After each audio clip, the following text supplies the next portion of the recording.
যায় রে। আবার এখন বেরোইছে বউরে দিয়া টিকটক বানাইয়া ভিডিও করে যারা খায়, পয়সা রুজি করে পয়সা কামাই করে বউরে দিয়ে টিকটক বানায়। বউ কেমনে রান্ধে, কেমনে কাপড় ধোয়, কেমনে কাপড় কাছে, বউ নাচে, কেমনে শাক বুনিচ্ছে, কেমনে নিচ্ছে, কেমনে বিছনা ঠিক করতেছে, বউরে দিয়ে ভিডিও করিয়া যারা পয়সা কিনা পয়সা বানায় খায় তারা একবারে বউরে দিয়ে পতিতাবৃত্তি করলে যা হয়, বউরে দিয়ে ভিডিও বানাইয়া পয়সা রুজি করলে তাই হয়। কতক্ষণ না কেন এই বেহাপনার শেষ কোথায়? এই বেহাপনার কোনো শেষ নেই। এগুলো বেহাপনা দিন দিন বাড়তেছে। হাজির কোথাকার বউরে দিয়ে ব্যবসা শুরু করছে।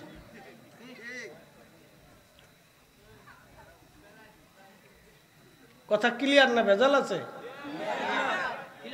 জোরে বলেন, জোরে জোরে। বউ দিয়ে পতিতাবৃত্তি করে পয়সা নিলে যা হয়, বউ দিয়ে ভিডিও বানাইয়া পয়সা রুজি করলে তাই হয়। কোনো তফাৎ নাই তো, কোনো পার্থক্য নেই। এটা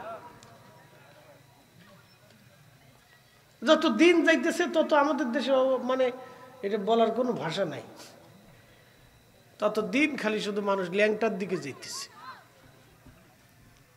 তো অবস্থা তো বড় কঠিন। পৃথিবীতে আমরা থাকবোই বা কতদিন? আজকে আসি, কালকে পৃথিবীতে নাও থাকতে পারি। মানুষ মারা যাবে। 24 ঘন্টা টাইম। ভাই কত ঘন্টা? 24 ঘন্টা টাইম। পায়খানার রাস্তা দিয়ে একটা পোকা আসে। 24 ঘন্টা কিন্তু মানুষের শরীরে পচন ধরে না, পচে না, এটা গলে না, এটা 24 ঘন্টা গলে না। পায়খানার রাস্তা থেকে ফ্যাটের ভিতর থেকে একটা পোকা আসে। এই পোকাটা দেখা যায় না, সারা শরীরে ছড়ায় যায়। তখন এই শরীর থেকে গন্ধ বেরোতে থাকে, পচা গন্ধ, পচা। তো ছেলে বলবে তাড়াতাড়ি কবরে দিয়ে দেন, মেয়ে বলবে তাড়াতাড়ি দিয়ে দেন। এটা বিসর্জন করেন। কি করেন? বিসর্জন দেন, ওটা কবরে দিয়ে দেন।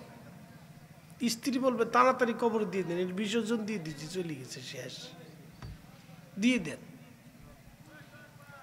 সব খালি বিসর্জনের ধান্দা, দিয়ে দিবে।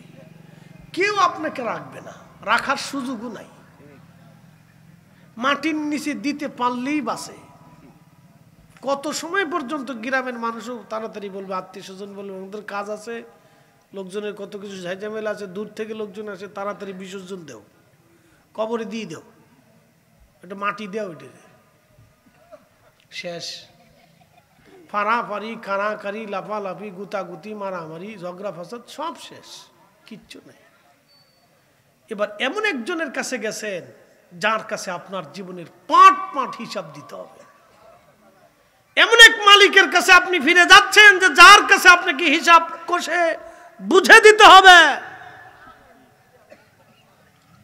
এমন এক মালিকের কাছে যাচ্ছেন যে যার কাছে আপনার জীবনের পাঁট পাঁট হিসাব বুঝে দিতে হবে।